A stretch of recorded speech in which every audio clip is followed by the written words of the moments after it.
బ్రహ్మగారు అంటారట, స్వామి, దయామయుడు అయినటువంటి నీవు అనుగ్రహించాలి.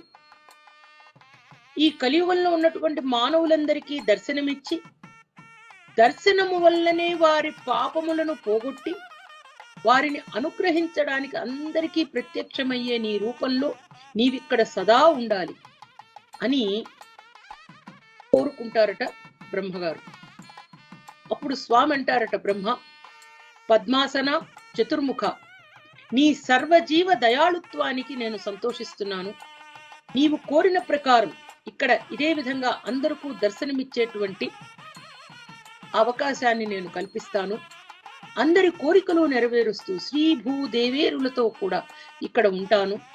ఇక్కడ చేయువారి తపస్సులు, యజ్ఞములు, యాగములు, యోగములు అన్నీ కూడా సులభంగా ఫలించేటట్లు ఇక్కడ